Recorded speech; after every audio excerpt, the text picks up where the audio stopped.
Anyone else ever done a search to see what's the best equipment to get you started making content? You can watch a dozen of these videos and you'll quickly get discouraged at the startup costs. Stop watching those guys because I'm going to let you in on a little secret. The equipment that most of these videos are promoting, it is less about helping you getting started and more about them making a commission on a sale. Don't be fooled into thinking that you need some crazy 4K camera with a couple $1,000s worth of lenses. An external mic does not have to cost several $100s, and lighting, as important as it is, it doesn't have to break the bank. The fact is, you can start your channel with little to nothing past what you already have in your pocket. That's right, I started my first channel with my iPhone. The video wasn't bad. It wasn't great, but it wasn't bad. And I did probably the first 20 videos on that channel using nothing but this phone. Actually, it was my old phone and this cheap tripod that I got off of Amazon.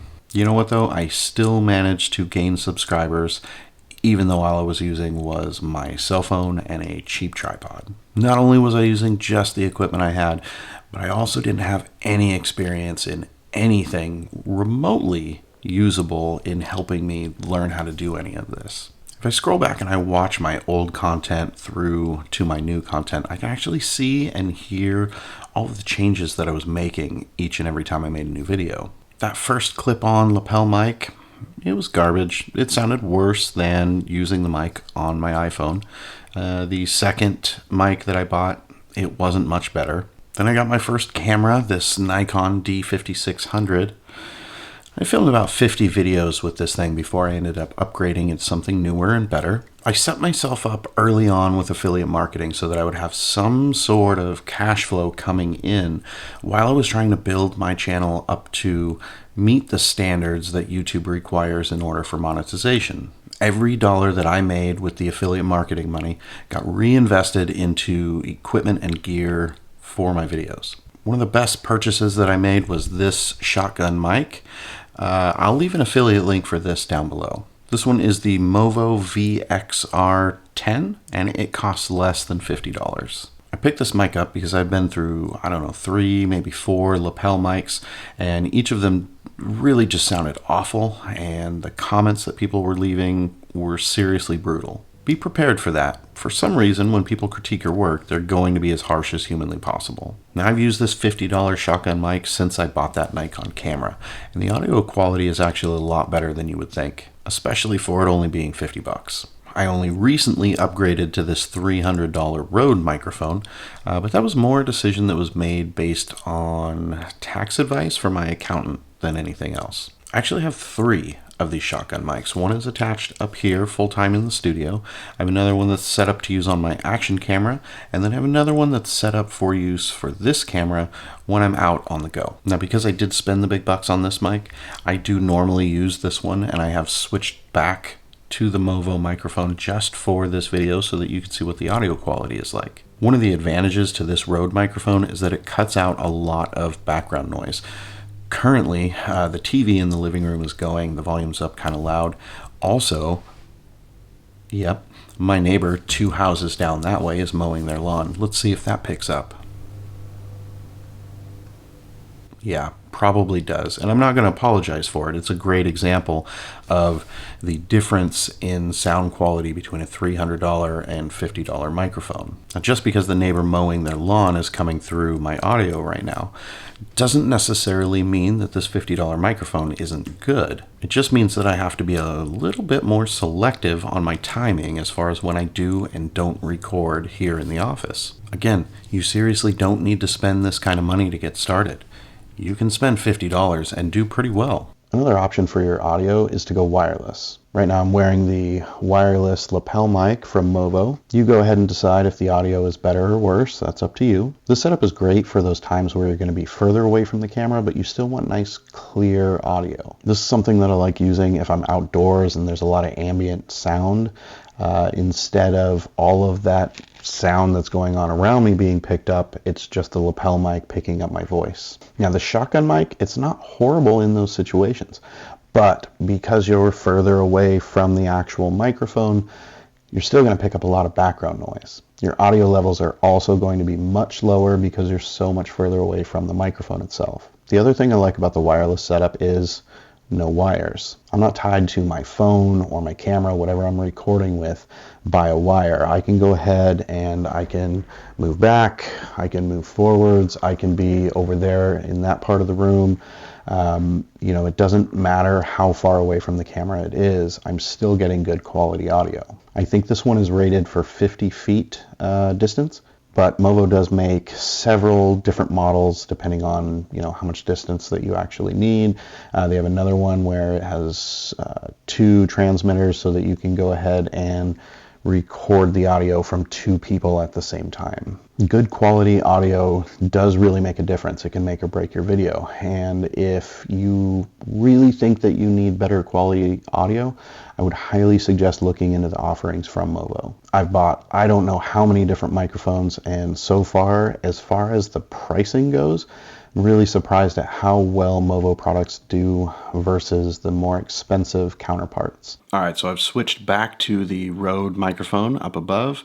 I don't know if you can tell a difference. We've got samples of all 3 microphone options in this video. Like I said, the thing that I like about this super expensive Rode microphone is that currently it sounds like at least 2 of my neighbors in the neighborhood are mowing their lawns, but that's not coming through in the audio. Is that worth $300 to you? That's up to you. So let's move on and talk about lighting. So in the early days of me creating content, it was the iPhone with no external mic and nothing more than the lighting that's in this office. Actually, there's a overhead light back up this way. Now, I didn't have a background in photography. I had 0 experience that would help me with any of this stuff.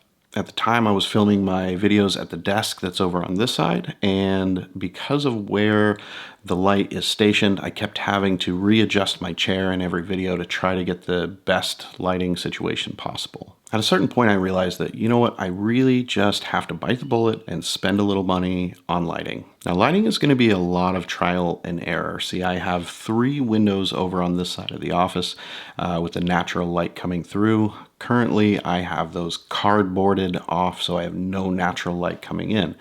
This gives me the ability to control the lighting situation here in the office. Everyone's situation is going to be different. Indoor filming is definitely going to have, different hurdles to go over versus outdoor filming. Me, I wear glasses, so that's another headache that I have to deal with because there's also all kinds of reflection going on. I have to make sure that I have enough light so that my eyes aren't too dark, but not so much light that my head is super shiny and I'm getting that glare off of my lenses. Now, what I have is a cheap set of umbrella lights up above. I've got 1 on each side pointed downwards at my face. I think it works pretty well for now. I'll go ahead and leave a link below if you guys want to check those out. They may help you with your personal office setup. Now, behind me, you'll notice on this side and this side, I've got 2 different lights set up. Those are LED lights. They can change colors. I can dim them.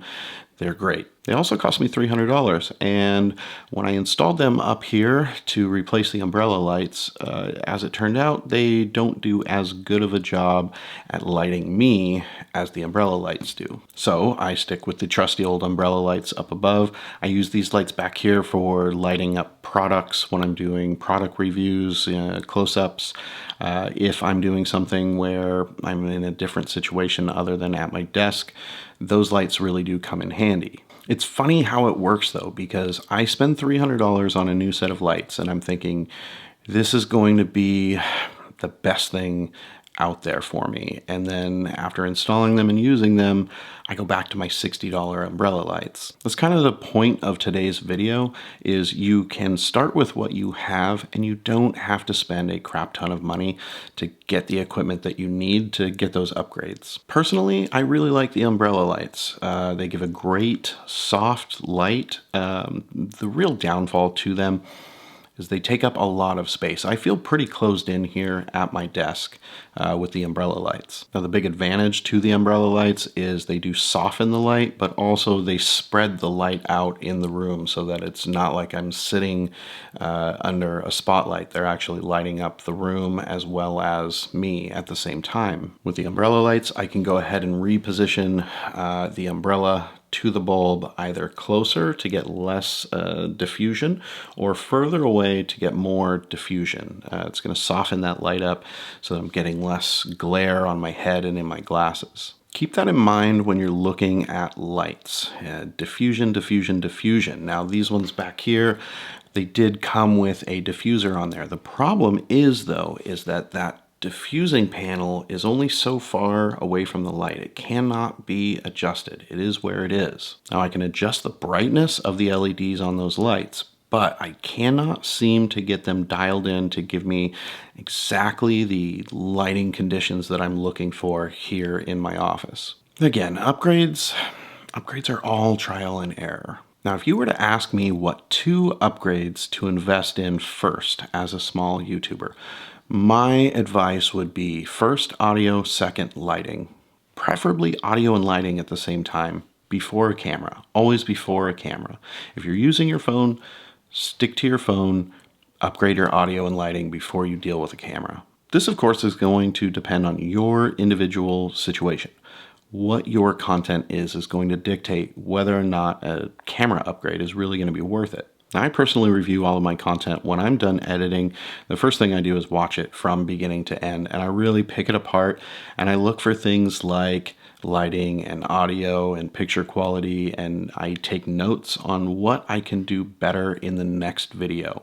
I spend a lot of time thinking about what upgrades that I can do and what type of value they're going to add to my content. You know, if you think spending $50 on a shotgun mic is going to add enough value to your content and you can afford to spend that money, if you think that's going to make a big enough difference for you to justify spending that money, then spend the money. If your audio already sounds all right, then don't screw around with it until you're in a position that you can spend the money. At a certain point, yes, we all need to make certain upgrades in order for our channels to continue to grow and continue to gain traction and continue to build. The key is not overspending or buying these upgrades at a time that it just doesn't make sense for your channel. Just know that you can create content on a budget and still get that growth that you're looking for. Throwing money at something isn't necessarily going to make it better. So that's it for today. I hope you guys got something out of this video. Remember to leave a comment below. Let me know what kind of equipment you were personally thinking about upgrading. I love the feedback.